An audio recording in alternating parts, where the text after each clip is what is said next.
Pension ഗുണഭോക്താക്കൾക്ക് 2 മാസത്തിലെ pension തുകയായ 4000 രൂപയുടെ വിതരണമാണ് പുരോഗമിച്ചിരിക്കുന്നത്. ഇനിയും തുക എത്തിച്ചേരാത്ത നിരവധി പേരാണ് കമന്റിലൂടെ അറിയിച്ചിരിക്കുന്നത്. അത്തരത്തിലുള്ള ആളുകൾക്ക് ഇന്നു മുതൽ അക്കൗണ്ടുകളിലേക്കും കൈകളിലേക്കും തുക എത്തിച്ചേരും. എല്ലാവിധ സർക്കാർ അറിയിപ്പുകൾക്കുമായി ഈ ചാനൽ സബ്സ്ക്രൈബ് ചെയ്യുക. ഇപ്രാവശ്യം ഗുണഭോക്താക്കൾക്ക് 2 മാസത്തിലെ പെൻഷൻ തുകയായ 4000 രൂപ വീതം ഒരുമിച്ചാണ് വിതരണം ചെയ്യുന്നത്. വിതരണ നടപടികൾ ഇന്നലെ മുതലാണ് ആരംഭിച്ചത്. മാർച്ച് 31 4000 രൂപ വീതം പരമാവധി എല്ലാവരിലേക്കും എത്തിക്കാനാണ് സർക്കാർ തിരക്കിട്ട നീക്കം നടത്തുന്നത്. ഏപ്രിൽ 14 മുന്നോടിയായി എല്ലാവർക്കും തുക എത്തിച്ചേരും. കൈകളിലേക്ക് സ്വീകരിക്കുന്നവർക്കും പൂർത്തീകരിക്കും. ഈസ്റ്റർ, വിഷു പ്രമാണിച്ചാണ് ആനുകൂല്യ വിതരണങ്ങൾ നേരത്തെ വിതരണം ചെയ്യാൻ ആരംഭിച്ചത്. സാമൂഹിക സുരക്ഷാ പെൻഷനുകൾ 26 ലക്ഷത്തോളം വരുന്ന ഗുണഭോക്താക്കളുടെ ബാങ്ക് അക്കൗണ്ടുകളിലേക്കുള്ള വിതരണമാണ് ആദ്യഘട്ടത്തിൽ ആരംഭിച്ചിരിക്കുന്നത്. ഇതോടൊപ്പം തന്നെ കൈകളിലേക്കുള്ള വിതരണവും വൈകാതെ തന്നെ ആരംഭിക്കും. എന്നാൽ ഇതോടൊപ്പം തന്നെ ക്ഷേമനിധി അംഗങ്ങൾക്കുള്ള ക്ഷേമ പെൻഷൻ അതത് ബോർഡുകൾ വഴി വിതരണം ചെയ്യുന്നുണ്ട്. പെരുമാറ്റച്ചട്ടം വരുന്നതിന് മുൻപ് ആവശ്യമായ തുക അനുവദിച്ചിരുന്നു. ഏകദേശം 62 ലക്ഷത്തോളം ആളുകൾ നിലവിൽ സംസ്ഥാനത്ത് ക്ഷേമ പെൻഷൻ വാങ്ങുന്നുണ്ട്. വിഷു പ്രമാണിച്ചാണ് പെൻഷൻ നേരത്തെ വിതരണം ചെയ്യുന്നത്. ക്ഷേമനിധി അംഗങ്ങൾക്കുള്ള വിതരണവും തിരഞ്ഞെടുപ്പിന് മുൻപ് പൂർത്തീകരിക്കാനാണ് ലക്ഷ്യം. രണ്ടാം പിണറായി സർക്കാർ 51,534 കോടി രൂപ ക്ഷേമ പെൻഷനായി വിതരണം ചെയ്തു. ഒന്നാം പിണറായി സർക്കാർ 35,154 കോടി രൂപ ക്ഷേമ പെൻഷന് വേണ്ടി നൽകിയതായി സർക്കാർ അറിയിച്ചിരുന്നു.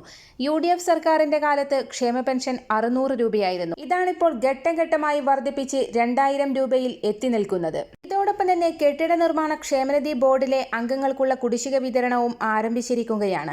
5 മാസത്തിലെ പെൻഷൻ കുടിശ്ശികയുടെ വിതരണമാണ് നിലവിൽ സംസ്ഥാന സർക്കാർ പ്രഖ്യാപിച്ച് ഉത്തരവായിട്ടുള്ളത്. 1600 രൂപയുടെ വീതം 5 ഗഡുക്കൾ 8000 രൂപയാണ് ഗുണഭോക്താക്കളിലേക്ക് എത്തിച്ചേരുക. 8000 രൂപ വീതം കുടിശ്ശികയുള്ള ഓരോ ഗുണഭോക്താവിന്റെയും ബാങ്ക് അക്കൗണ്ടുകളിലേക്ക് ഇന്നു മുതൽ എത്തിച്ചേരും. ഇതോടൊപ്പം തന്നെ അടുത്ത ആഴ്ചയോടുകൂടി 1 ഗഡു കൂടി അനുവദിക്കുമെന്ന് ധനവകുപ്പിന്റെ ഭാഗത്തു നിന്നും അറിയിപ്പുകൾ വന്നിട്ടുണ്ട്.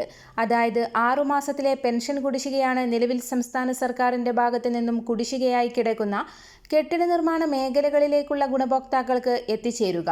2 ഘട്ടങ്ങളിലായി ആരംഭിക്കുന്ന വിതരണം അടുത്ത ആഴ്ചയോടുകൂടി പൂർത്തീകരിക്കും.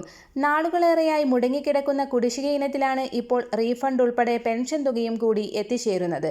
50 കോടി രൂപ സർക്കാർ വായ്പയും 335 കോടി രൂപക്കടുത്ത് മറ്റ് ക്ഷേമനിധി ബോർഡുകളിൽ നിന്നുള്ള വായ്പയും കൂടി ചേർത്താണ് നിലവിലുള്ള കുടിശ്ശിക തുകയും പെൻഷൻ തുകയും വിതരണം ആരംഭിച്ചിരിക്കുന്നത്. മാർച്ച് മാസത്തിലെ സാമൂഹിക സുരക്ഷാ പെൻഷൻ തുക വിതരണം ചെയ്യുന്നതിലേക്കായി 1060 കോടി രൂപയാണ് നിലവിൽ അനുവദിച്ചിട്ടുള്ളത്.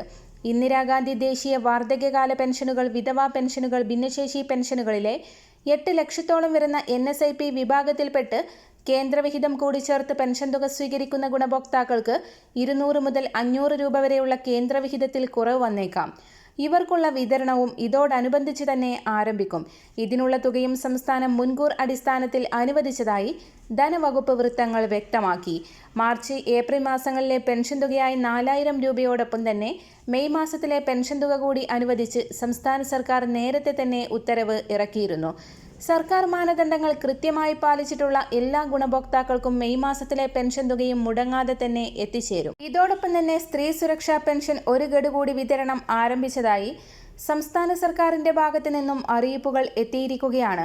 ഒട്ടുമിക്ക സ്ത്രീ ഗുണഭോക്താക്കളുടെയും അക്കൗണ്ടുകളിലേക്ക് 1000 രൂപ വീതം എത്തിച്ചേർന്ന് തുടങ്ങിയിട്ടുണ്ട്. തുക എത്തിച്ചേരാത്ത ഗുണഭോക്താക്കൾക്ക് ഇന്നും വരും ദിവസങ്ങളിലുമായി തുക എത്തിച്ചേർന്ന് തുടങ്ങും. ഈ സാഹചര്യത്തിലാണ് സംസ്ഥാന സർക്കാരുകളുടെ ആനുകൂല്യത്തിന് പുറമെ കേന്ദ്ര സർക്കാരുകളുടെ ആനുകൂല്യം കൂടി പ്രഖ്യാപിച്ചിരിക്കുന്നത്. PM കിസാൻ സമ്മാൻ നിധി യോജനയുടെ 22ാം ഗഡുവായ 2000 രൂപയുടെ വിതരണമാണ് ഇപ്പോൾ സംസ്ഥാനത്ത് സജീവമായിരിക്കുന്നത്. തുക എത്തിച്ചേരാത്ത ഗുണഭോക്താക്കൾക്ക് ഇന്നു മുതൽ വിതരണം സജീവമാക്കും. ആധാർ അധിഷ്ഠിത ബാങ്ക് അക്കൗണ്ടുകളിലേക്കാണ് തുക എത്തിച്ചേരുക. 21ാം ഗഡുവായ 2000 രൂപ മുടങ്ങിയിട്ടുള്ള ഗുണഭോക്താക്കൾക്കും 21ഉം 22ഉം ഗഡുക്കൾ ഒരുമിച്ച് തന്നെ എത്തിച്ചേരും. 4000 രൂപ വരെയാണ് ഇത്തരത്തിലുള്ള ഗുണഭോക്താക്കളുടെ ബാങ്ക് അക്കൗണ്ടുകളിലേക്ക് എത്തിച്ചേരുക. ഗുണഭോക്താക്കൾ ആധാർ സീഡ് ചെയ്തിട്ടുണ്ടോ എന്നുള്ള കാര്യം പ്രത്യേകം ശ്രദ്ധിക്കേണ്ടതാണ്. പ്രധാനമായും 3 കാര്യങ്ങളാണ് കർഷകർ പരിശോധിക്കേണ്ടത്. ഒന്നാമതായി EKYC പൂർത്തിയാക്കിയിട്ടുണ്ടോ എന്നുള്ള കാര്യം ഉറപ്പുവരുത്തുക. രണ്ടാമതായി വില്ലേജ് ഓഫീസുമായി ബന്ധപ്പെട്ട ലാൻഡ് സീഡിംഗ് നടപടികൾ ശരിയായി തന്നെ പൂർത്തിയാക്കിയിട്ടുണ്ടോ എന്നുള്ള കാര്യവും ഉറപ്പുവരുത്തുക. മൂന്നാമതായി ബാങ്ക് അക്കൗണ്ട് ആധാർ കാർഡുമായി ബന്ധിപ്പിച്ചിട്ടുണ്ടോ എന്നുള്ള കാര്യം ചെക്ക് ചെയ്യുക. ഈ 3 നടപടികൾ പൂർത്തിയാക്കുന്ന കാര്യത്തിൽ ഏതെങ്കിലും തടസ്സം നേരിട്ടിട്ടുണ്ടെങ്കിൽ 22ാം ഗഡുവായ 2000 രൂപ മുടങ്ങുന്നതിന് കാരണമായേക്കാം. ഇവ പൂർത്തിയാക്കുന്ന മുറയ്ക്ക് ഗുണഭോക്താക്കളുടെ അക്കൗണ്ടുകളിലേക്ക് തുക എത്തിച്ചേർന്ന് തുടങ്ങുകയും ചെയ്യും. കേരളത്തിൽ 25 ലക്ഷത്തോളം വരുന്ന കർഷക ഗുണഭോക്താക്കൾക്കാണ് ആനുകൂല്യം എത്തിച്ചേരുക. സാങ്കേതിക തകരാറുകൾ പരിഹരിക്കുന്ന സാഹചര്യത്തിൽ മുടങ്ങിയ ഗഡുക്കൾ ഉൾപ്പെടെ ഗുണഭോക്താക്കൾക്ക് എത്തിച്ചേരുമെന്ന് കേന്ദ്ര കൃഷി മന്ത്രാലയം അറിയിച്ചിരിക്കുകയാണ്. ഇലക്ഷൻ അടുത്തതോടെ ക്ഷേമനിധി പെൻഷൻ 5000 രൂപയായി വർദ്ധിപ്പിച്ച് സർക്കാർ ഉത്തരവിറക്കി. സംസ്ഥാനത്തെ കലാപ്രവർത്തകരുടെ പെൻഷനാണ് വർദ്ധിപ്പിച്ച് ഉത്തരവിറക്കിയത്. സാംസ്കാരിക പ്രവർത്തക ക്ഷേമനിധി ബോർഡ് വഴി നൽകിവരുന്ന വിവിധ ധനസഹായങ്ങളാണ് വർദ്ധിപ്പിച്ചത്. നിലവിൽ നൽകിവരുന്ന പെൻഷൻ 4000 രൂപയിൽ നിന്ന് 5000 രൂപയാക്കി. കുടുംബ പെൻഷനും അവശതാ പെൻഷനും 1100 രൂപയിൽ നിന്ന് 1600 രൂപയാക്കി ഉയർത്തി. കൂടാതെ കലാപ്രവർത്തകരുടെ ചികിത്സാ ധനസഹായത്തിലും മാറ്റം വരുത്തിയിട്ടുണ്ട്. ആജീവനാന്ത ചികിത്സാ സഹായം 1.5 ലക്ഷത്തിൽ നിന്ന് 2 ലക്ഷം രൂപയായി വർദ്ധിപ്പിച്ചു. മുൻപ് ഒരു തവണ ലഭിച്ചിരുന്ന സഹായം ഇനി ഓരോ 3 വർഷം കൂടുമ്പോഴും ലഭ്യമാക്കാൻ വ്യവസ്ഥ ചെയ്തു. മാരക രോഗങ്ങൾ പിടിപെട്ടവർക്ക് 2 ലക്ഷം രൂപ വരെ ആവർത്തന ധനസഹായമായും ലഭിക്കുന്നതാണ്. അതുപോലെ വിവാഹ ധനസഹായം 25,000 രൂപയിൽ നിന്ന് 50,000 രൂപയായും മരണാനന്തര ധനസഹായം 10,000 രൂപയിൽ നിന്ന് 25,000 രൂപയായും വർദ്ധിപ്പിച്ചിട്ടുണ്ട്. കൂടാതെ അർഹരായ 60 വയസ്സ് കഴിഞ്ഞ കലാകാരന്മാർക്ക് അംഗത്വത്തിന് ഒരവസരം കൂടി നൽകാൻ സർക്കാർ തീരുമാനിച്ചതായും സാംസ്കാരിക വകുപ്പ് മന്ത്രി സജി ചെറിയാൻ അറിയിച്ചു. ഇതിനായി ഏപ്രിൽ 1 മുതൽ 3 മാസത്തിനകം 10 വർഷത്തെ അംശാദായം ഒന്നിച്ചടച്ച് അപേക്ഷിക്കേണ്ടതാണ്. ക്ഷേമനിധി ബോർഡിന്റെ വെബ്സൈറ്റ് വഴിയും അപേക്ഷകൾ സമർപ്പിക്കാം. KSRTC ജീവനക്കാർക്കും പെൻഷൻകാർക്കും ആശ്വാസമായി 2 ഗഡു DA, DR എന്നിവ അനുവദിച്ചു. ജീവനക്കാരുടെ DAയിലും പെൻഷൻകാരുടെ DRയിലും 7% വർധനവാണ് ഇതോടെ ഉണ്ടാകുന്നത്. ഇതിനാവശ്യമായ 10 കോടി രൂപ അധിക സഹായമായി കോർപ്പറേഷന് അനുവദിച്ചതായി ധനമന്ത്രി KN ബാലഗോപാൽ അറിയിച്ചു. 2022 ജനുവരി മുതൽ സാമ്പത്തിക ആനുകൂല്യം ലഭ്യമാകുന്ന തരത്തിലാണ് KSRTCയിൽ ശമ്പള പരിഷ്കരണം നടപ്പിലാക്കിയത്. ഇതിന്റെ തുടർച്ചയായാണ് ഇപ്പോൾ 2 ഗഡുക്കൾ കൂടി അനുവദിക്കാൻ സർക്കാർ തീരുമാനിച്ചത്. കോർപ്പറേഷന്റെ സാമ്പത്തിക പ്രതിസന്ധികൾക്കിടയിലും ജീവനക്കാരുടെ ക്ഷേമം മുൻനിർത്തി സർക്കാർ വലിയ പിന്തുണയാണ് നൽകുന്നത്. ഈ സാമ്പത്തിക വർഷം മാത്രം ഇതുവരെ 1574 കോടി രൂപയാണ് സർക്കാർ സഹായമായി KSRTCക്ക് നൽകിയത്. ഇതിൽ 1439 കോടി രൂപ പ്രത്യേക സഹായമായും പുതിയ ബസ്സുകൾ വാങ്ങുന്നതടക്കമുള്ള മൂലധന ചിലവുകൾക്കായി 135 കോടി രൂപയും കൈമാറി. ബജറ്റിൽ വകയിരുത്തിയ 1035 കോടി രൂപയ്ക്ക് പുറമെ 539 കോടി രൂപ അധിക സഹായമായും നൽകി. ഇടതുപക്ഷ സർക്കാർ അധികാരത്തിൽ വന്ന ശേഷം ഇതുവരെ ആകെ 9015 കോടി രൂപയാണ് KSRTCയുടെ നിലനിൽപ്പിനും വികസനത്തിനുമായി അനുവദിച്ചത്. സാമൂഹിക സുരക്ഷാ പെൻഷൻ വീടുകളിൽ എത്തിക്കുന്നതിനുള്ള ഇൻസെന്റീവായി തുക അനുവദിച്ചു. 30 രൂപ വെച്ച് നൽകാൻ പ്രാഥമിക കാർഷിക വായ്പാ സഹകരണ സംഘങ്ങൾക്കും മറ്റു വായ്പാ സഹകരണ സംഘങ്ങൾക്കുമാണ് അനുവദിച്ചത്. ഈ തുക പെൻഷൻ ട്രഷറി അക്കൗണ്ടുകളിലേക്ക് കൈമാറാൻ സാമൂഹിക സുരക്ഷാ പെൻഷൻ കമ്പനിക്ക് അനുമതി നൽകി. ഇത് എല്ലാ ജില്ലയിലെയും സഹകരണ ജോയിന്റ് രജിസ്ട്രാർമാരുടെ പെൻഷൻ ട്രഷറി അക്കൗണ്ടുകളിലേക്ക് കൈമാറാൻ പഞ്ചായത്ത് ഡയറക്ടറേറ്റിലെ DBT സെല്ലിനെ ചുമതലപ്പെടുത്തി. 2025 ഓഗസ്റ്റ് മുതൽ നവംബർ വരെ പെൻഷൻ വിതരണം ചെയ്തതിനുള്ള ഇൻസെന്റീവാണ് അനുവദിച്ചത്. ഇലക്ഷൻ പ്രമാണിച്ച് വമ്പൻ പ്രഖ്യാപനങ്ങളുമായി കോൺഗ്രസ് നേതാവ് രാഹുൽ ഗാന്ധി. കോൺഗ്രസ് അധികാരത്തിൽ തിരിച്ചെത്തിയാൽ സ്ത്രീകൾക്ക് KSRTC ബസ്സിൽ സൗജന്യ യാത്ര അനുവദിക്കുന്നതും ക്ഷേമ പെൻഷൻ 3000 രൂപയായി വർദ്ധിപ്പിക്കുന്നതുമടക്കമുള്ള 5 ഗ്യാരണ്ടികളാണ് തിരഞ്ഞെടുപ്പിന് മുന്നോടിയായി രാഹുൽ ഗാന്ധി പ്രഖ്യാപിച്ചത്. സ്ത്രീകൾക്ക് KSRTC ബസ്സിൽ സൗജന്യ യാത്ര, വിദ്യാർത്ഥിനികൾക്ക് പ്രതിമാസം 1000 രൂപ സാമ്പത്തിക സഹായം, സാമൂഹിക ക്ഷേമ പെൻഷൻ 3000 രൂപയായി വർദ്ധിപ്പിക്കുക, എല്ലാ കുടുംബങ്ങൾക്കും 25 ലക്ഷം രൂപ വരെയുള്ള സൗജന്യ ഉമ്മൻചാണ്ടി ആരോഗ്യ ഇൻഷുറൻസ്, യുവജനങ്ങൾക്ക് ബിസിനസ് ആരംഭിക്കുന്നതിന് 5 ലക്ഷം രൂപയുടെ പലിശരഹിത വായ്പ, മുതിർന്ന പൗരന്മാർക്കായി പ്രത്യേക വകുപ്പ് തുടങ്ങിയ പ്രഖ്യാപനങ്ങളാണ് രാഹുൽ ഗാന്ധി നടത്തിയത്. പാവപ്പെട്ട കുടുംബങ്ങൾക്ക് സാമ്പത്തിക സഹായം നൽകുക, പൗരന്മാർക്ക് സമഗ്രമായ സാമൂഹിക സുരക്ഷ ഒരുക്കുക തുടങ്ങിയവയാണ് വിവിധ പദ്ധതികളിലൂടെ കോൺഗ്രസ് ലക്ഷ്യം വെക്കുന്നത്. കേരളത്തിന്റെ ഐശ്വര്യത്തിനായി ഇന്ദിരാ ഗ്യാരണ്ടി എന്ന പേരിലാണ് UDFന്റെ ഉറപ്പുകൾ ജനങ്ങൾക്ക് മുന്നിലേക്ക് എത്തുന്നത്. അടുത്ത ദിവസങ്ങളിൽ വിശദമായ പ്രകടന പത്രിക UDF പുറത്തിറക്കും. ക്ഷേമസ്ഥാപനങ്ങളിലെ അന്തേവാസികൾക്കുള്ള സർക്കാർ ഗ്രാന്റും വർദ്ധിപ്പിച്ചു. കേരള സംസ്ഥാന ഓർഫനേജ് കൺട്രോൾ ബോർഡിൽ രജിസ്റ്റർ ചെയ്തിട്ടുള്ള ക്ഷേമ സ്ഥാപനങ്ങളിലെ അന്തേവാസികൾക്കുള്ള സർക്കാർ ഗ്രാന്റ് ഒരാൾക്ക് 1375 രൂപയാക്കി വർദ്ധിപ്പിച്ചതായി ഉന്നത വിദ്യാഭ്യാസ മന്ത്രി ഡോക്ടർ ആർ ബിന്ദു അറിയിച്ചു. അന്തേവാസികളുടെ എണ്ണമനുസരിച്ച് ആളൊന്നിന് 1100 രൂപ നിരക്കിലാണ് നിലവിൽ നൽകി വരുന്നത്. ഇതിൽ കാലോചിതമായി വർധന വരുത്തിക്കൊണ്ടാണ് തീരുമാനമെന്ന് മന്ത്രി അറിയിച്ചു. സംസ്ഥാന സർക്കാർ ജീവനക്കാരുടെയും പെൻഷൻകാരുടെയും 10% ക്ഷാമബത്ത മാർച്ചിലെ ശമ്പളത്തോടൊപ്പം ലഭിക്കും. കുടിശ്ശിക അനുവദിച്ചുകൊണ്ടുള്ള ഉത്തരവ് സർക്കാർ പുറത്തിറക്കി. ഉത്തരവ് പ്രകാരം സർക്കാർ ജീവനക്കാർക്ക് 35% നിരക്കിൽ DA ലഭിക്കും. കഴിഞ്ഞ ആഴ്ച 3% കുടിശ്ശിക അനുവദിച്ചിരുന്നു. ഇതിന് പുറമെയാണ് ഇപ്പോൾ പ്രഖ്യാപിച്ച 10%. ഇതിലൂടെ ബജറ്റിൽ വാഗ്ദാനം ചെയ്ത 13% DA കുടിശ്ശികയും സർക്കാർ അനുവദിച്ചു. കുടിശ്ശിക ഈ സാമ്പത്തിക വർഷം തീർക്കുമെന്ന് ധനമന്ത്രി KN ബാലഗോപാൽ ബജറ്റിൽ പ്രഖ്യാപിച്ചിരുന്നു. മാർച്ചിലെ ശമ്പളത്തോടൊപ്പമാണ് കുടിശ്ശിക ലഭിക്കുക. പുതിയ ഉത്തരവ് പ്രകാരം സർക്കാർ ജീവനക്കാർക്ക് 32% നിരക്കിലായിരിക്കും DA ലഭിക്കുക. കഴിഞ്ഞ ആഴ്ച 3% കുടിശ്ശിക അനുവദിച്ചിരുന്നു. ഇതിന് പിന്നാലെയാണ് 10% കൂടി അനുവദിച്ചിരിക്കുന്നത്. ഇതോടെ ബജറ്റിൽ വാഗ്ദാനം ചെയ്തിരുന്ന DA കുടിശ്ശിക സർക്കാർ നടപ്പിലാക്കിയിരിക്കുകയാണ്. 35% DA ആണ് സർക്കാർ ജീവനക്കാർക്ക് ലഭിക്കേണ്ടിയിരുന്നത്.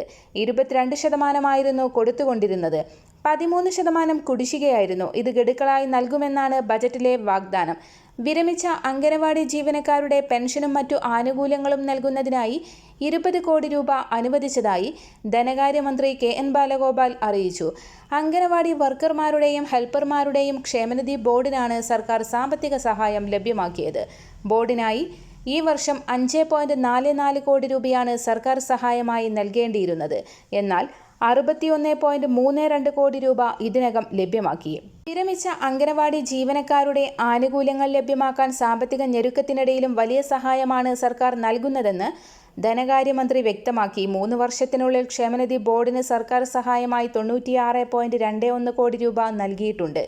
ഇക്കാലയളവിലെ ബജറ്റിൽ ഇതിനായി നീക്കിവെച്ചിരുന്നത് 21 കോടി രൂപയായിരുന്നു. എന്നാൽ 75 കോടി രൂപയാണ് അധികമായി നൽകിയത്. കഴിഞ്ഞ കുറച്ചു മാസങ്ങളായി പെൻഷൻ വിതരണം മുടങ്ങിക്കിടക്കുകയായിരുന്നു. ഫണ്ടിന്റെ ലഭ്യതക്കുറവ് മൂലം പ്രതിസന്ധിയിലായ പെൻഷൻ വിതരണം ഈ തുക അനുവദിച്ചതോടെ പുനരാരംഭിക്കും. നിലവിൽ മാസങ്ങളായി മുടങ്ങിക്കിടക്കുന്ന പെൻഷൻ കുടിശ്ശിക ഈ തുക ഉപയോഗിച്ച് മുൻഗണനാക്രമത്തിൽ വിതരണം ചെയ്യും. അംഗനവാടി വർക്കേഴ്സ് ആൻഡ് ഹെൽപ്പേഴ്സ് ക്ഷേമനിധി ബോർഡിനാണ് സഹായം അനുവദിച്ചത്. വിരമിച്ചവരുടെ പെൻഷൻ, വിരമിക്കൽ ആനുകൂല്യം, വിരമിച്ചവരുടെ മരണാനുകൂല്യം തുടങ്ങിയവ നൽകുന്നതിനാണ് സഹായം ആവശ്യപ്പെട്ടത്. ബോർഡ് സർക്കാർ സഹായത്തോടെയാണ് വിവിധ ആനുകൂല്യങ്ങൾ വിതരണം ചെയ്യുന്നത്. ബോർഡിന് പ്രതിമാസ ക്ഷേമനിധി വിഹിതമായി ലഭിക്കുന്നത് 2.15 കോടി രൂപയാണ്. പെൻഷൻ വിതരണത്തിന് മാത്രം മാസം 4.26 കോടി രൂപ വേണം. ഇതിനു മുൻപ് 2025 നവംബറിൽ 20 കോടി രൂപ സർക്കാർ അനുവദിച്ചിരുന്നു. KSRTCയിലെ പെൻഷൻ വിതരണത്തിനായി സർക്കാർ 73.50 കോടി രൂപ അനുവദിച്ചതായി ധനകാര്യമന്ത്രി KN ബാലഗോപാൽ അറിയിച്ചു. പെൻഷൻ വിതരണത്തിനുള്ള പ്രതിമാസ വിഹിതമായാണ് തുക ലഭ്യമാക്കിയത്. ഈ സാമ്പത്തിക വർഷം ഇതുവരെ 1399 കോടി രൂപയാണ് KSRTCക്ക് സർക്കാർ സഹായമായി നൽകിയത്. ഇതിൽ 879 കോടി രൂപ പെൻഷൻ വിതരണത്തിനായും 520 കോടി രൂപ പ്രത്യേക സഹായവുമായാണ് അനുവദിച്ചത്. ഈ വർഷത്തെ ബജറ്റിൽ കോർപ്പറേഷനായി നീക്കിവെച്ചിരുന്ന 900 കോടി രൂപയ്ക്ക് പുറമെ 499 കോടി രൂപ അധികമായി നൽകിക്കഴിഞ്ഞു. ഒന്നാം പിണറായി സർക്കാരിന്റെ കാലത്ത് ഇതുവരെ 8619 കോടി രൂപയാണ് KSRTCക്ക് സഹായമായി നൽകിയത്. ഒന്നാം പിണറായി സർക്കാരിന്റെ കാലത്ത് 5002 കോടി രൂപ കൂടി ചേർത്താൽ ആകെ സഹായം 13621 കോടി രൂപയായി ഉയർന്നു. മുൻ UDF സർക്കാരിന്റെ 5 വർഷ കാലയളവിൽ 1467 കോടി രൂപ മാത്രമാണ് സഹായമായി നൽകിയിരുന്നതെന്നും ധനമന്ത്രി ചൂണ്ടിക്കാട്ടി. സംസ്ഥാന സർക്കാർ ജീവനക്കാർക്ക് അഷ്വേർഡ് പെൻഷൻ ഉറപ്പാക്കിക്കൊണ്ട് സർക്കാർ ഉത്തരവായി.